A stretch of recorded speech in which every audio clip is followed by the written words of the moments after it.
Hello, everyone, and welcome to Classic Vinyl Podcast. I am one of your hosts, Justin, and I'm here with my other host, Tyler. Hello again, vinyl heads. We're back here again to do another episode. An exciting episode.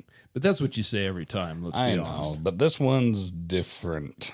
But we're lucky because, truthfully, this is a labor of love, and we just like listening to music. To sit down and listen to a little music and then give our uneducated opinions on it, I guess. I will be honest with you in giving you my opinion. Yeah, nothing wrong with that. You might not like it. And we're going to do a band this time that, unfortunately, I think the test of time hasn't stood well for them. I think I'm sure there's still a lot of people that listen to Spirit out there, but they're certainly not getting a lot of radio play, and they didn't survive the test of time as some of the other 70s and 60s bands did. No, these guys really sound like a 70s band, though. I mean, these guys sound very mainstream 70s. I think they had some mainstream stuff. I mean, there's no doubt about it. One of their most famous songs, I Got a Line on You. I think I've heard that one played on the radio, and maybe Nature's Way that's on this album. I've probably heard them on the radio before, but it's not very frequent. But they do have a lot of different stuff, too. If you want to go to a band that's got a variety, this is a good band to do it with. I think if you're looking for new music and you certainly enjoy the sounds of the 60s and 70s, this is a band you ought to check out. This is a really good album to start with if you're looking for a lot of variety as well, because it's kind of all over the place. Yeah, it is. And, there's going to be people out there listening to this that know Spirit really well and think this is their best album and one of the best albums of all time in some ways. There's going to be other people saying, who the hell's Spirit? Hopefully, because I really enjoy Spirit, especially their first 5 albums. If you look up the album cover art, you won't get a good idea for who is Spirit. No, but it does give you a good idea that it's from the late 60s, early 70s. Yeah, and this whole album sounds exactly like the album cover looks like. That's a good way to put it. So let me give you a little history about the band Spirit. So they're actually a American band formed in Los Angeles in 1967. They're an American band. That's a different band, Okay. But they still are an American band. They're just not that American band. So their original lineup consisted of Jay Ferguson. He was on vocals and keyboards. Randy California, who was on guitars, bass sometimes, and backup vocals. John Locke played keyboards. Mark Andes, who played bass and some backup vocals. And Ed Cassidy, who played drums. And it's kind of interesting because Randy California, he's an amazing guitar player and gets overlooked, I think, by a lot of people. Most people aren't even going to know his name, but he actually played with Jimi Hendrix in one of Jimmy's first bands, Jimmy James and the Blue Flames. He's an excellent guitar player, as you'll see in this album, and even more so in some of the other albums. The other thing about it, Ed Cassidy, the drummer, who we'll get into, he was quite a bit older than the rest of the band. He come from a jazz background, and so it's kind of neat getting these young musicians together with an older guy because he was 20 years older than the rest of them. Yeah, he was like playing with their dad. Yeah, it's kind of strange. And they were originally named Spirit Rebellious, but they soon dropped the rebellious part off the name just because it was a little too long. And like I said, their ages ranged. When they formed in 1967, the youngest was 16, and Ed Cassidy was 44. So that's just a kid himself. Yeah, Okay. just a kid. So they ranged quite a bit in age. Overall, though, the band Spirit released 14 studio albums from 1968 to 1996. They also released 1 soundtrack, 15 live albums, and 8 compilations. I always get a kick out of, at least this band doesn't have more compilations than they have albums, right? That's very true, yeah. and you see that a lot with some of the bands, but, kind of interesting. They're mainly known for their first 4 albums, which were their first album. Their debut album was self-titled Spirit. Then they had The Family That Plays Together, Clear, and the one we're reviewing today, 12 Dreams of Dr. Sardonicus. My history started with Spirit with my dad. He had the Clear album. In fact, I own his copy of that album now. I got into it big time. I really enjoyed the music. I got into Spirit pretty early. I guess I need to hear Clear because, I could see myself getting into this band. They're a good band. I think it's kind of a shame that a lot of bands like this, we've talked about it before, they don't stand the test of time like some of the others. I mean, this band didn't have the popularity of the Rolling Stones or Led Zeppelin or some of those bands, or even the popularity of, say, Grand Funk Railroad, right? But you get bands like these guys and 10 years after, and it's just a shame that they don't really survive. You know, they may have one or two songs that radio play here and there, but their catalog is really what you need to dive into if you want to hear some good music. I haven't heard any of these songs. This was completely out of left field for me tonight. Yeah, when you showed up today, I told you, I said, I guarantee you haven't heard any song off this album. You were right. So their highest charting album was actually their second released album, which was The Family That Plays Together. It actually hit number 22 in the U.S., although the album we're reviewing tonight, 12 Dreams of Dr. Sardonicus, it was definitely more popular and sold more. It didn't chart quite as high, but it's held up better and it's sold more copies. They did have 11 albums between 1968 and 1977 that all charted. So that's pretty impressive. Yeah. Really. I mean, none of them super high, but they all did hit the charts. You know, they were a really popular band in the 1970s, but just once again, it's somehow this music's been forgotten. And I know there's the diehards out there that really dig into it, and I'm not talking to them. I'm talking more popular culture, but once again, if you like 60s and 70s rock and roll and music in general from that era, this is a band to check out. Yeah, this album really sounds like the 70s. Yeah, it's a good album. They released 8 singles is all in their time. I Got a Line on You was their top single in the U.S., and it reached number 25 here in the U.S. and number 28 in Canada. Okay. So that's their highest charting single. And it's not a bad song, but and that's one that I had heard first, one of the first ones I heard, you know, after hearing the album Clear. It's a good gateway song. It's probably the one you're going to hear on the radio, if you do hear one on the radio. Their catalog is much deeper than that and better to dig into. I'm curious now if I've heard that song. Well, you heard it about 5 minutes ago because I played it for you.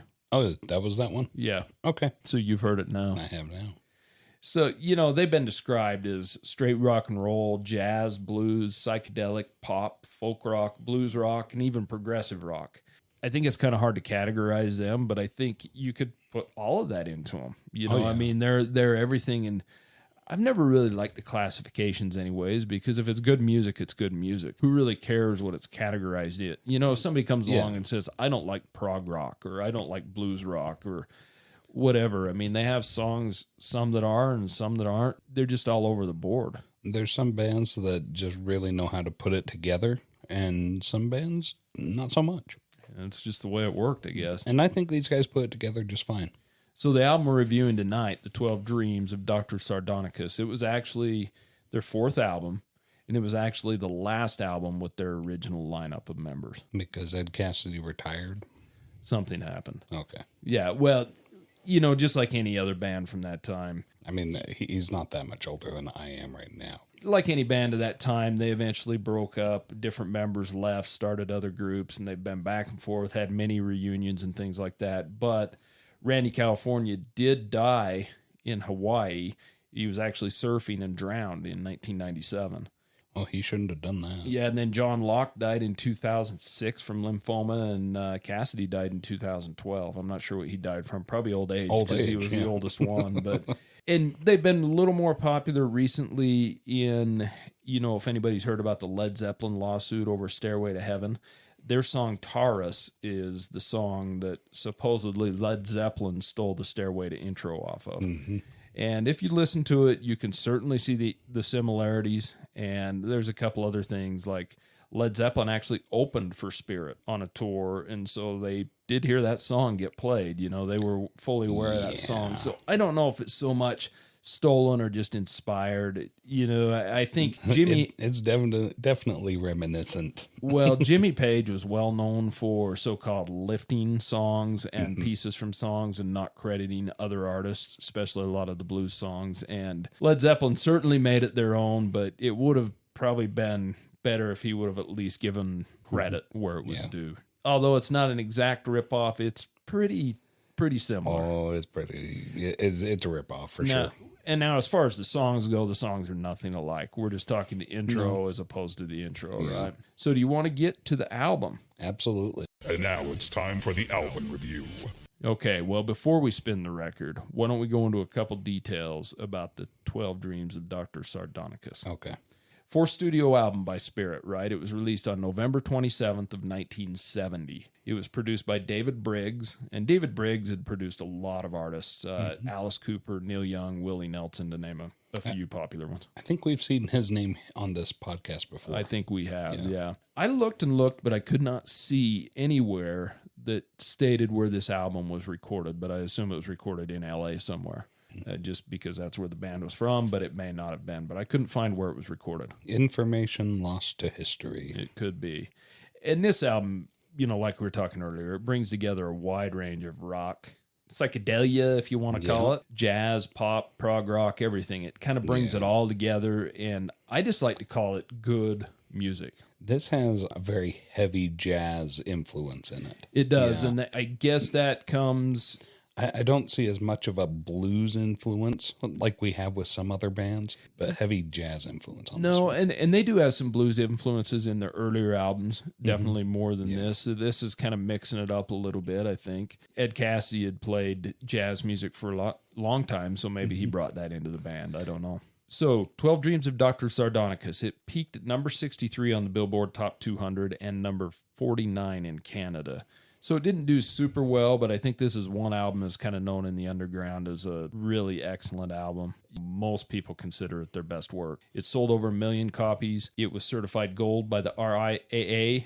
It was the only album that they achieved this with. And that's, you know, we've been talking a lot of bands that are platinum and multi-platinum, and we talked about Carole King having a diamond album, you know. Yeah. And once again, just because the album sells doesn't mean it's good, and just because it's good doesn't mean it sells. And that's the thing about music, is it's unfortunately it's kind of political in a lot of ways too, you know, as the music industry. I think that this album's an excellent work of art. The way that they're like labeling it, the theme that runs throughout it, it feels like you're listening to a soundtrack for dreams, different dreams of whoever Dr. Sardonicus is. Yeah, and I put this on here because this is a growing theme that you hear with a lot of albums. Is this a concept album or not? What really is a concept album? Because I think, you know, there's certainly albums out there that just have a bunch of songs thrown together that have nothing to do with each other. This album, whether it does or not, it feels like everything's put together and it's one theme throughout. And it may or may not be, but it feels that way because there's a lot of songs about love and nature and dreaming, and feels like it should be a concept album. And I think what also makes it feel that way is most of the songs fade into the next song. That's very true. Have you ever like woken up from one dream and then gone back to sleep and you have a completely different dream? I have, yeah. Yeah, I think all of us have at some point or another. That's what this album feels like. You keep waking up and going back to sleep and having something different. Yeah, and I think you got to put yourself in the shoes at the time too, you know, as everybody was trying to invent new music, you know, the rock and roll was great and it had been around, but everybody was trying to create psychedelic sounds or new sounds in general, and that's something we got to remember, you know. And this is a interesting album. So at the time this was recorded, you had Jay Ferguson as the vocals and keyboards. He was 23 years old. Randy California, he was only 19. Dude. And he was, you know, guitars and vocals and some bass. John Locke was 21. Mark Andes, who played bass. I don't know how old he was. I didn't write that down for some reason, but I think he was like 20, 21. And then we'll assume as much. Yeah, and then Ed Cassidy, who played drums, was 47. Practically in a wheelchair. Yeah, old. Yeah, our age. Yeah, our age. Yeah. You know, this album was released in 1970, obviously, but there was a reissue in 1996 that was remixed and has some bonus tracks. And I did listen to the remixed version once the other day. And the only thing I can say about that is it is mixed louder than this a little bit. Like, everything's just louder. It doesn't seem to really have a different mix with vocals or instruments brought forward. It's just a louder mix. They just cranked up the volume. Yeah, and it's got some bonus tracks on it. But so when we talk about the album cover, it's a gatefold cover. It basically features a distorted funhouse mirror looking deal picture of the band, right? Yeah, there's that little waviness to it, right? Yeah, it's completely psychedelic.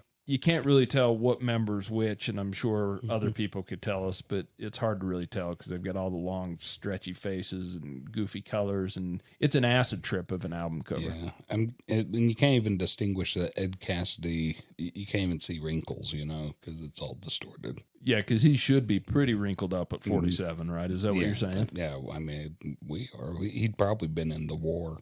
He could have been. The Great War. So, do you want to get to this album? Now let's spin the record. Let's spin the record now. Side 1. Okay, so opening up side 1, the first song, Prelude, Nothing to Hide. This is a song written by Randy California and sang by both Randy California and Jay Ferguson. And most of the songs are sang by Jay Ferguson with Randy as the backup on them. What were your thoughts on this song? I really like the mellow opening that it has. It's real soft, and then after the opening, it starts to get a little jazzy, and it picks up. Yeah, the intro is good finger picking on the acoustic guitar, and that's the first thing you'll probably hear me say this throughout is Randy California, I think, is very underrated as a guitar player. He's a very talented person. I'm amazed at the writing here. It seems like Randy California is credited to writing most of this. Him and Jay Ferguson kind of both. Yeah, I think they're about equal on this album. I see Jay Ferguson's name on there a lot too. But Now, this got some kind of interesting lyric in it. We're married to the same bride. yeah, She eats away from the inside. So I don't really know what this refers to. I mean, you're saying nothing to hide. I don't know why these two guys have the same bride. they have pants. Yeah, they have pants too. It's just kind of got funny lyrics and Yeah, it's a little weird. It's kind of a wild ride, this song. yeah, but it's got a really good guitar solo in it. I like when it slows down towards the end.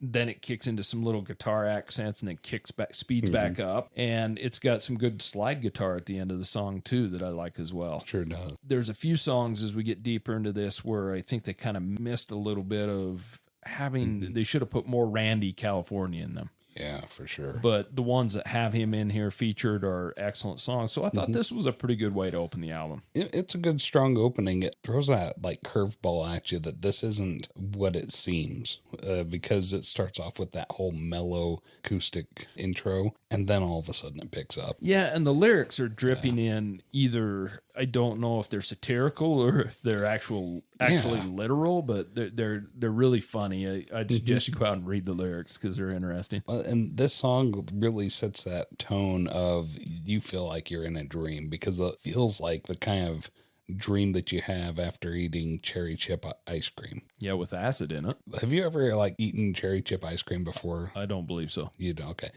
Before going to bed, you have really messed up dreams afterwards. My Just wife because and I of the ice discovered cream, this. huh? Yeah, Interesting. specifically cherry chip ice cream.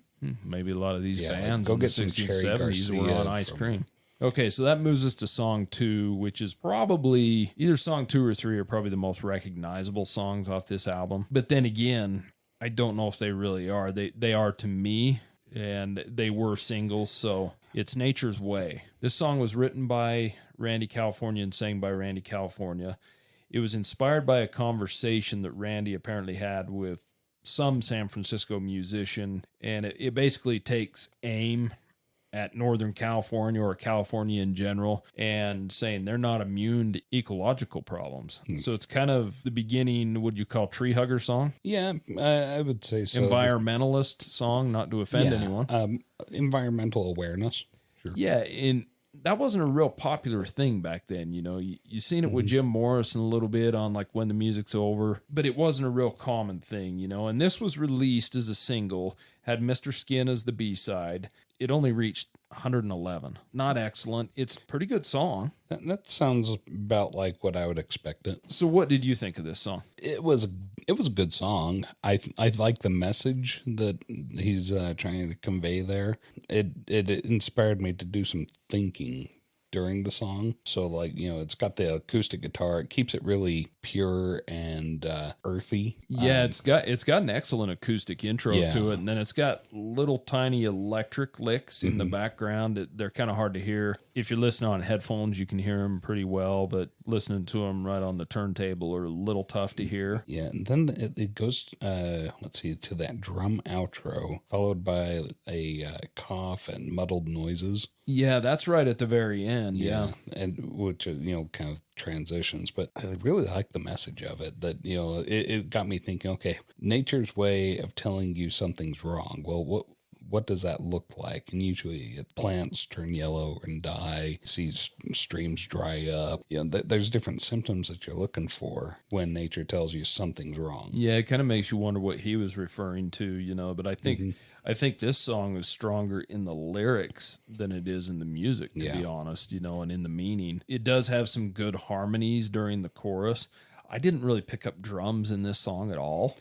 No, not till the end. The song really paces along, kind of for me like a ticking clock, the way it goes. And then, like you said, at the end, you have a little bit of drum right at the end, and then the coughing, and it fades straight into the next song, Animal Zoo. Yeah, the coughing was not me this time. No, it wasn't. So Animal Zoo, written by Jay Ferguson and also sang by Jay Ferguson. Now, this is a good paced song. It's basically it was written about comparing the simple life of animals to our so-called civilized human society, right? Because we're so civilized. This one was released as a single in the U.S., and it did moderately better than Nature's Way. It hit number 97. So what are your thoughts on this song? This is a song that tackles a concept that I've really pondered a lot, is do animals, specifically like animals in nature, but also do domestic animals like our pets, do they live a better life, or do we live a better life because we have more abilities to travel more, see different things, but also that comes with the responsibility of finding our own food. Animals out in nature have the responsibility of finding their own food every day, but they also have an added responsibility of not getting murdered by something trying to make a meal out of it. This is why I'm not a lyric guy. I didn't even go into like the lyrics. I know, but this is why I'm not a lyric guy, is because you dive deep into these lyrics and the meanings. I sometimes don't take everything to be literal. I just think this is the way I take it, is that humans are kind of living like animals, even though they're smart enough not to, and that's kind of the way I take it. As far as the music, it's got a really good piano solo in it, and it's got a good little short guitar solo in it. And a tambourine. It does. I love that tambourine. Oh, was it a harmonica or a synthesizer going in there? I believe it could have been a keyboard. Yeah, because it sounded like a harmonica, but then it had like a little bit more of a keyboard. Yeah, I think it was a keyboard. I didn't read anything about any harmonicas on there, but it's kind of hard to tell, It's got good bass in this song. I really like the bass in this song, and it's actually got even a small bass solo towards the end. This is a pretty good song. I do like the meaning of it. I really do. I think the lyrics are good. I think the song's good. I think it's really good paced. The first two songs were a little slower and not so much. This one kicks it up, and it's a little more rocky. Yeah, well, it was. This is definitely a rock and roll song. The outro of it gets interesting because then it goes into singing in a round, and then that just kind of reminds me of the busyness of living in civilized society. But I love the line in this one: much too fat and a little too long. Yeah, and he keeps repeating that, which is really funny. Yep. You kept giving me the eye every time you said that. So, and I don't know, as far as lyrics go, much too fat and a little too long, what that refers to when he's talking about animals and humans. And maybe it was the Nixon administration. Could have been. So this song again, and let me say this because I've stated it before, I don't really like songs that fade much. But I don't mind songs that fade into the next song. Yeah. I don't mind that because it kind of keeps a going theme. You just didn't know when to turn your notes because you didn't have no idea. You didn't know the other song had started. In fact, well, let's see. It's over on side 2 where I actually got lost. Yes, you did. I watched you get lost. Yeah. This brings us to the next song. It fades into Love Has Found a Way. This is a song written by Randy California and John Locke, sang by Jay Ferguson. This opens up and continues throughout the whole song with like a backwards tape loop. I was wondering about that. Yeah. Because, I wrote down, this sounds like the music is being played backwards. Yeah, it's kind of reminiscent of some of the things the Beatles did, like on Rain and some of those things. Yeah, playing around with noise, right? Yeah, and this song apparently is about, bringing yourself out of the depths of life, you know, instead of doing something that could be harmful or wrong to yourself or something like that. You know, that's the way I take it. I'll be honest with you on this song. I'll get your feelings on it in a minute. I like the backwards tape, but it didn't fit in. It kind of seems like a show tune. I didn't really pick out any, you know, good guitar or guitar at all. There's a little bass in it, but it was really hard to pick out and hardly no drums. It's kind of a kaleidoscope of sounds. It had some good harmonies in it, but I think the harmonies are about the only thing I really liked about this song. Other than that, this song wasn't much for me. We didn't do enough LSD before this song. That must have been it. Because this song is an acid trip, and it sounds like an acoustic acid trip. It's really a real psychedelic song. Yeah, and I didn't take it that way because I like psychedelic songs. I thought this was just a poor song. Do you have anything else to say about this song? No, and that's kind of the thing, is it's a skippable, forgettable song. So this one again fades into the next song, Why Can't I Be Free? This is another song written by Randy California and sang by Jay Ferguson. This is actually the shortest song on the album. It's just barely over a minute long. Basically about a long time love and the urging to be free from them in some sort. I don't know if that's because they want to be away or he wants to be away or whatever. It's got a simple acoustic sound to it that runs throughout that's pretty decent. But then they bring in the electric guitar later as well. Just a little bit. Just a little bit. I do like the vocal in it. This is a pretty short song too. So this one's really tough to rate as a song because barely over a minute. I don't know that this, we talked about that on some stuff we did with CCR last week, is that some of these would be better as an intro to another song or something, you know, as an instrumental. This to me is just kind of album filler, but even at that, it's not much filler because it's only a minute. Yeah, this song gets referenced later on. There's a callback to it from side 2. I agree with you. This could have been the introduction to that song that refers to it later. Yeah, they should have merged those somehow. This just, to have a 1 minute song, you know, it's one thing if it's just a little short instrumental, but this had lyrics to it. Just kind of strange to me. To be mourning the inability to be free to go and find adventure or romance or whatever because you're stuck in a relationship. You know, sometimes that's how you know it's time to move on, is when you start singing about stuff like that. So let's move on to the last song on side 1, Mr. Skin. Now, this is an interesting song. It was written and sang by Jay Ferguson. The vocals actually do alternate a little bit between Ferguson, California, and Andes. They all kind of sing, but the main vocalist is Jay Ferguson. Jay Ferguson has been up front and said he wrote this song to pay homage to the band Traffic, which is a fairly well-known late 60s, 70s band. This was released as a single. It was the B-side to Nature's Way, and it reached 92. So this actually reached higher as the B-side than Nature's Way did. It was written as a character sketch, basically, of their old-ass drummer, Ed Cassidy, who was bald. He was completely bald. Yeah, like you, but not because of old age. And he was well known for wearing all black, too, funny enough. Apparently, Ferguson walked in on Cassidy in a hotel room. He was in a situation with a girl. And I guess all he's seen... yeah, that's about the best way I can put it. And all he's seen was his bald head moving around. You know, so that's where he got Mr. Skin. So I don't know if he's seen his bald head moving up and down or back and forth or whatever it was doing, but better than just, you know, seeing his old ball sack hanging down there. Yeah, exactly. Mr. Skin. You know. So what do you think of this song? You know, this is a fun song. I like the use of instruments. They've got horns in there. I think trumpets, I heard. It sounds kind of like a circus. Then they bring out the saxophone. I love that saxophone. As far as the singing, they had this really cool part where it crescendos out to a scream and then like dies down into singing a lot of, you know, la la la and oh yeah. I think that the horns that they brought into this song really mixed well with the rock and roll, and I was a little surprised by that, how well it mixed. So I thought the keyboard intro opening to the song was excellent. I really like it. And then the horns kick in. What I really enjoyed about this song is that it's got a pretty heavy, prominent bass line in it, and I really like that. I'm on the opposite end of the spectrum with you. I didn't really like the horns in this. I like this song. I really like this song, but I think it would have done better with the horns replaced with some good guitar from Randy. I really think that would have fit in because it's a pretty heavy moving song.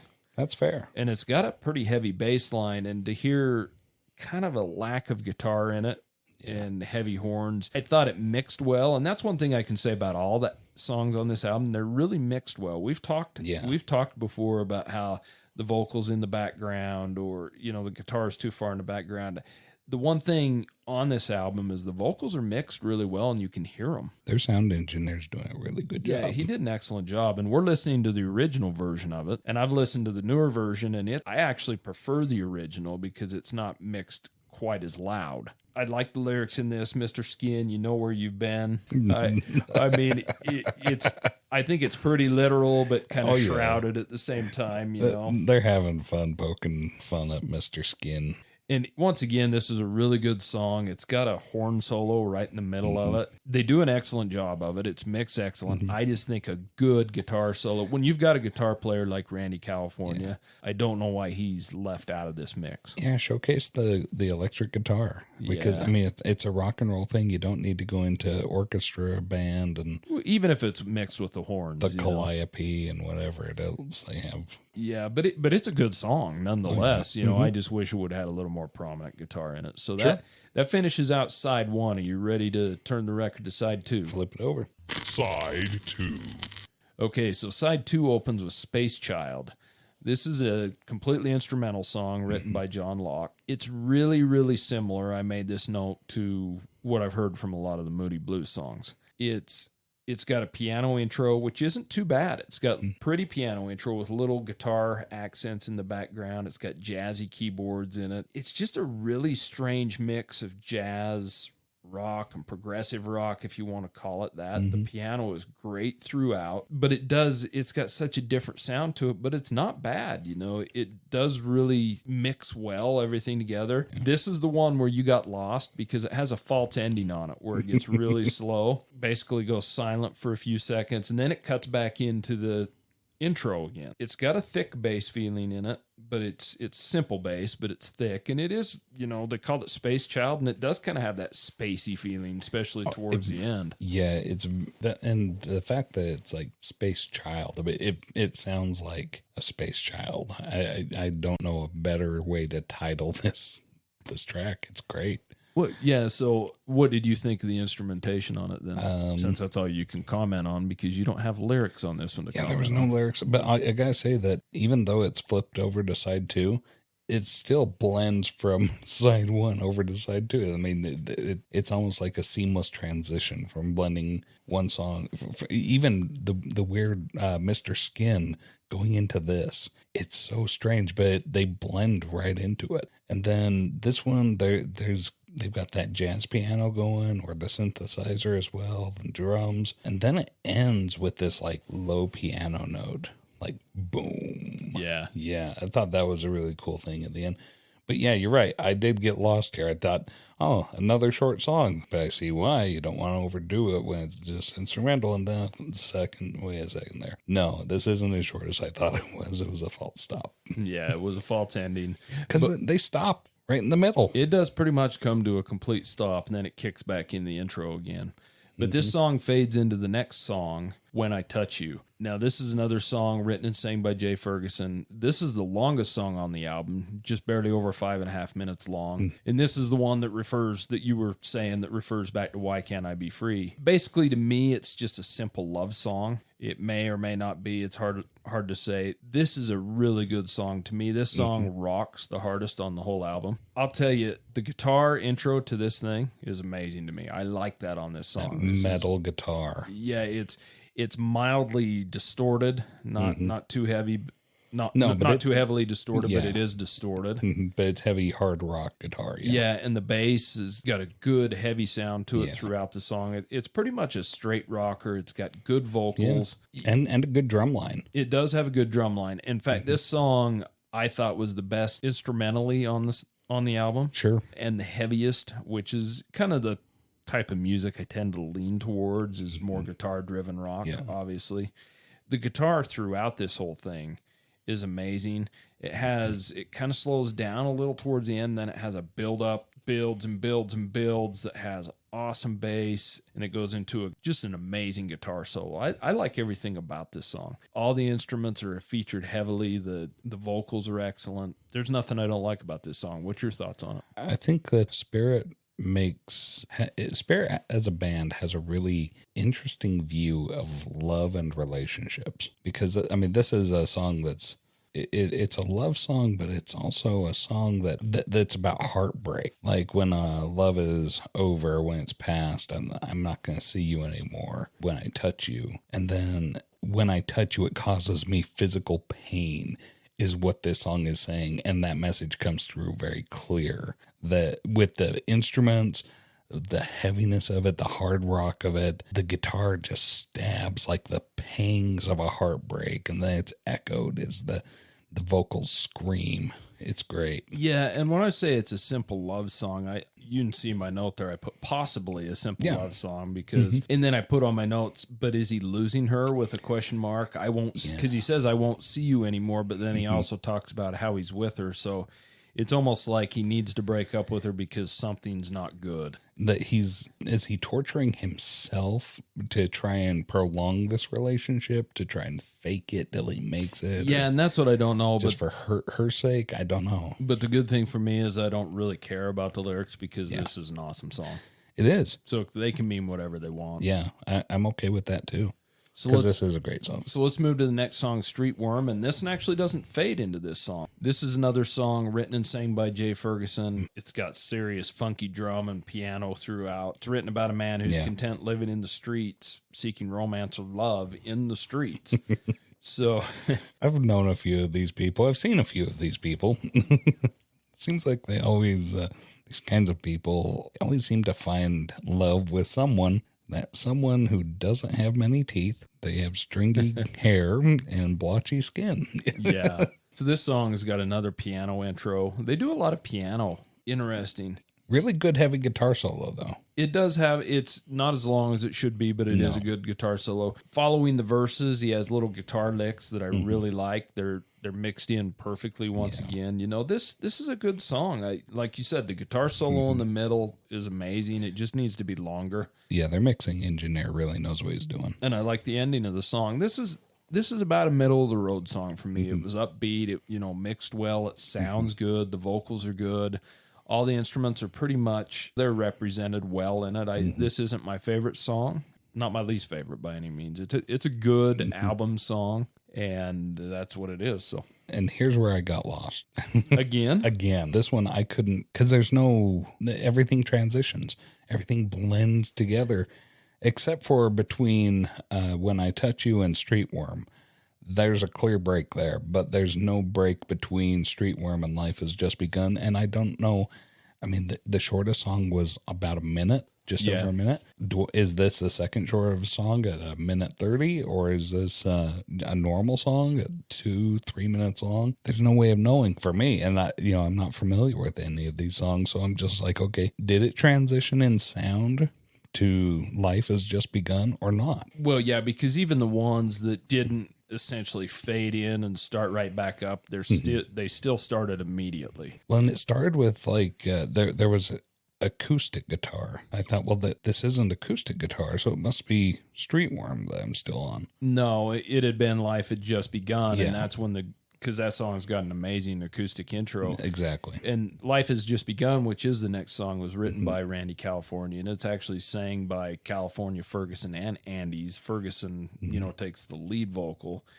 And this song features serious, great acoustic finger-picking guitar work from Randy California, which really shows off his chops. The piano by John Locke in this song is amazing. It's about meeting a new girl and the impact she's having on his life. And, once again, amazing acoustic intro, and it's got the same finger picking throughout, the same little tone, and it almost gets monotonous, but it's good. I don't know how to say it. Right in the middle of the song, there's a little bit of singing that sounds like it's in a megaphone or through an old radio or something. Yeah, they do that weird, Marconi's gonna play a tune now, sort of thing. Yeah, it's kind of strange. It's, to me, this is just kind of a pretty ballad love song type of thing. It's nothing stands out to me special about this song, but it's not poor either. You know, it's a good song, another good album track. What are your thoughts on it? This song really feels like a dream that you have about falling in love with somebody, because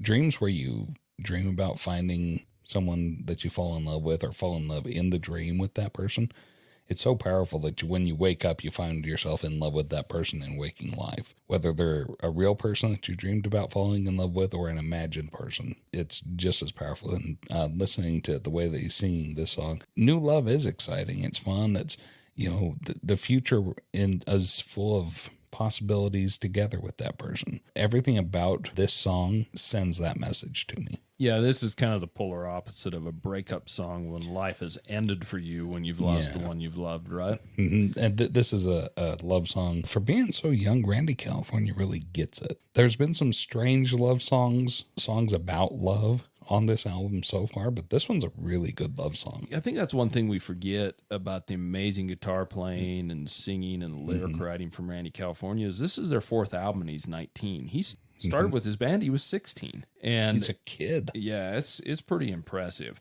So this song once again fades right into the next song, which is Morning Will Come. This song again is written by Randy California and sang by Jay Ferguson. Now this, to me, sounds similar to their most famous hit, I Got a Line on You. It's more of an upbeat rocker with the hook to it that sounds like it should have some radio play, even though they didn't release this as a single.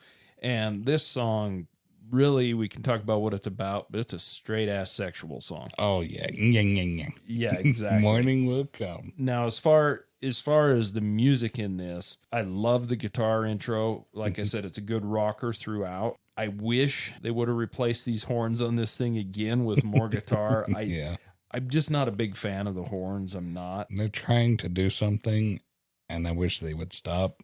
Well, you gotta put yourself in that time, though, as everybody was trying new things. You know, this has got a good bass line throughout, and it's got an amazing guitar solo. This is one of my top songs, but I just would have replaced those horns or maybe mixed them back a little bit and put the guitar over them.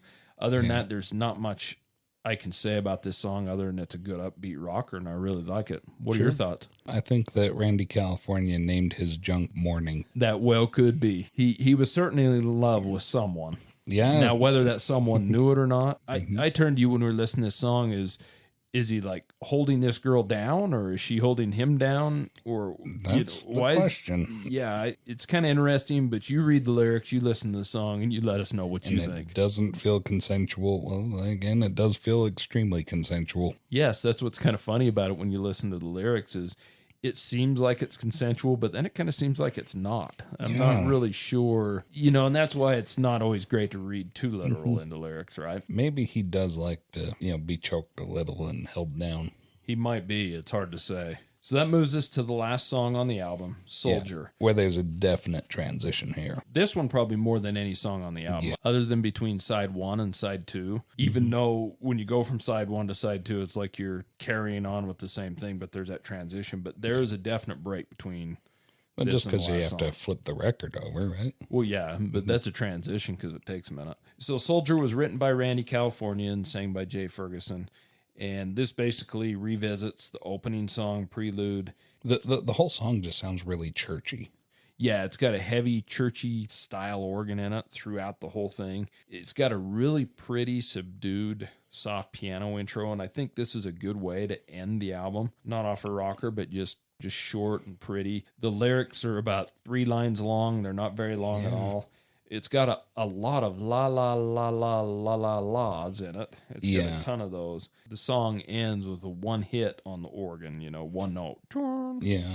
And they've done that before with a couple of these songs. Yeah. So I guess that makes sense. But this song in and of itself doesn't really fit the rest of the album. It stands out like a sore thumb, I think. Yeah, and I didn't think it did. I mean, I guess it does, but if you really look at any of these, they're so different than each other, in my opinion.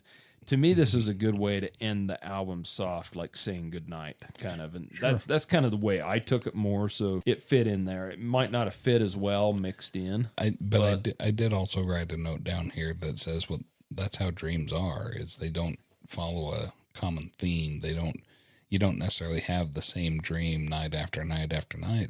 Things change up. Sometimes you'll have a nightmare. Sometimes you'll have, something silly. I mean, I'll tell you, one of the best nights of my life was when my wife woke me and herself up giggling because she was having a dream about little baby sheep, and it was really cute. And she was cooing in her sleep. It was so cute. So, you ready to get to winners and losers? Yep. Winners and losers. Okay, Ty, you get to go first, like always. This one is... What are your 3 least favorite songs on this album? Well, first least favorite, I'm going to go with Streetworm, just because I got lost. That one, it wasn't a bad song, and there's something about it. I really like the theme of it. I like the tone of it. I really like the workmanship of it. But the fact that I got lost and I wasn't sure if it transitioned to Life Has Just Begun in the middle kind of drove me crazy. So that's why you're going to blame Spirit for your inadequacy.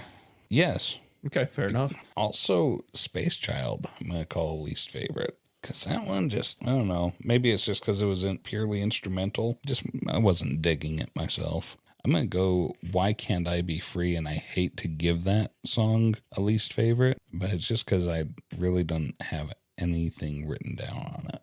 Like, it just didn't really inspire me all that much. Well, and just because a song's not your favorite doesn't mean you don't like it. I mean, there's certain albums that their songs, I couldn't name one that I dislike, but if I had to name 3 least favorites, What about you for least favorite? My least favorite song was Love Has Found a Way. I didn't like it at all. It sounded like a show tune. There was no guitar, no drums, just a tiny bit of bass. I didn't like that song. I'm with you on Why Can't I Be Free? It was probably my, it's 1 minute long. I don't know how to give it credit for that. And neither of these songs, Love Has Found a Way, I would kick off this album. I didn't like that song. That's a fair statement. Why Can't I Be Free? It's just filler, and I enjoy it. It's not bad. Probably my 3rd worst, I'm with you on that, was Space Child. And I don't mind it. I really don't mind it. It's just, I thought the other songs were stronger. So what are your 3 favorite songs on this album? Okay, so Morning Will Come. That was a fun song. I really enjoyed that one. Also, When I Touch You, I thought that really well captured the message in all aspects of the song. The writing, the music, everything about it. And so that's going to get my second favorite here. Also, Animal Zoo was one of my favorites, and that's because it really inspired me to ponder that subject even more. Are we better off living in a civilized society, or do the animals of the wild have it better? Yeah, so mainly going for the lyric. Yeah. Fair enough. What about your favorites? So my favorite on the whole album is When I Touch You. To me, the heaviness of the song, which, like I've said, I tend to lean towards guitar-driven rock. I like that you can hear the drums very well in it. I like the way you can hear the bass, the guitar throughout, and the solo were just amazing. And to me, that's the best song. The lyrics are the best. The vocals the best. Number 2 would be Animal Zoo. So we're right on there. I like the song. I like the message. I like pretty much everything about it. And it's probably a little bit nostalgic for me too, because I've been listening to that song for years. And then I had a tie for 3rd place for my favorite song, and that was between Mr. Skin and Morning Will Come. I like both of those songs. All in all, it's a strong album, and it's really tough to pick. I think When I Touch You definitely takes my top spot without a doubt. So, you ready to get to the album rating? Album ratings. Album rating. So, Tyler, out of 10, now you've listened to Spirit, 12 Dreams of Dr. Sardonicus. What's your album rating? First time you've ever listened to any of these songs. Yeah. You listened to them once. That's right. So this, and that's the funny thing. We do these ratings. Sometimes it takes multiple listens before you really enjoy something. True. So this is first impression. Yeah. And so scale 1 to 10, 1 being I would hate this, 10 being I love it. I think we've agreed that if it's a 10, I have to buy the album. Yes. So you've definitely got to buy Carole King.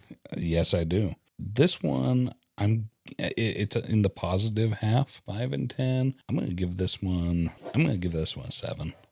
Because, they've really got a good thing going. I'm really impressed by the fact that Randy California was so young when this album was released. For a kid at 19 to have that much talent and that much ability to pull this kind of band together really shows the kind of chops that he had. He was a very gifted guy. Is this the be-all, end-all for me? Is this the bee's knees? Does this really scratch that itch? not necessarily, but at the same time, I had a good time. I was enjoying myself throughout this album. So yeah, this is a strong 7 for me. What about you? Well, first of all, if you rate something a 10, you have to buy it. Yeah. What does it have to rate to hit your Spotify playlist commonly? At least a 8. So you don't think you'll see any of these songs on your Spotify playlist? Probably not. But then again, let me listen to it a few more times. Well, and so I could see it working its way on there. Yeah. Because there were some, you know me, I really like unusual songs. And this whole album, I like to think of it as a concept album because it really feels like they're trying to capture dreams of different types in each song. Well, for me, I've listened to this album for years, and there's really, Love Has Found a Way is the only song I would kick off this album. I've got my favorites, but I think they do an excellent job. I'm the first one to say certain songs don't fit in on certain albums, but I think that's kind of how this album's supposed to be. It has that feeling that everything is supposed to be a different feeling, right? And I appreciate that. I like the music throughout, even the parts, I said I don't like as much, the horns and things. I'm just giving you my honest opinion on them, but I still love the songs, right? I give this album an 8.5. And I do own this album. I own it on vinyl, as we just listened to. I own it on CD. I think I own even the new version, the remastered version. Really? But I listen to the remastered on Spotify when I listen to the newer version. But yeah, it's an 8.5. It's a strong album for 12 songs and only having one that I would kick off and a couple that aren't great. An album of 12 songs that has 8 or 9 songs that are very strong and I'll play over and over. And this hits my playlist quite frequently, and I throw the vinyl down on it quite often as well. It's a strong album, and it's always going to be a player for me, which is the reason I picked it. This wasn't a listener, suggestion to us this week, even though we've got a couple waiting on the queue. But, this is just an album I wanted to review and I wanted you to hear, which was part of it as well. And, the albums that people request those tend to be the ones that really strike me. This is an album that struck me.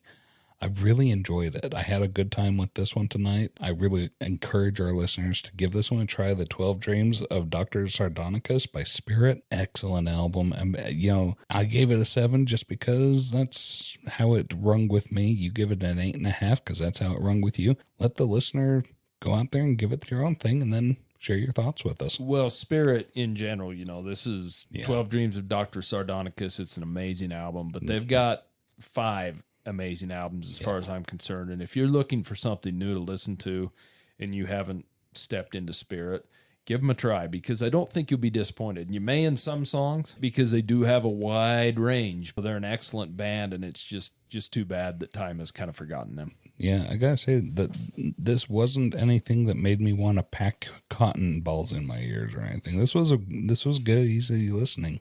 Yeah, it's a good album. So that was Spirit, 12 Dreams of Dr. Sardonicus. We do have a few emails that listeners have sent us in of albums they want us to review. We've been trying to get through a few of them. I think we have about 6 or 7, but we welcome more and more all the time. Send us an email, classicvinylpodcast@gmail.com. We welcome suggestions, comments, concerns, complaints, whatever you want to say about us.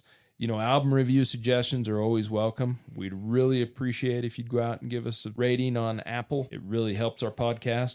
I really like hearing when people enjoy the album more than we did and they want to set us straight. Yeah, when they want to know why we didn't like it more than we did. Well, it goes both ways. We do have a couple emails that I'm going to read next week where they thought we rated it too high. We'll go over those when it comes. All right. And I like those too. Me too. Reach out to us on email. Once again, it's classicvinylpodcast@gmail.com. We're on Instagram. We're on Twitter. But until next time, see ya. Thank you so much for listening to Classic Vinyl Podcast. And don't forget to subscribe on Spotify or Apple Podcast or wherever you listen to your podcasts. Follow us on Instagram at Classic Vinyl Podcast for updates, and also share us with your music-loving friends.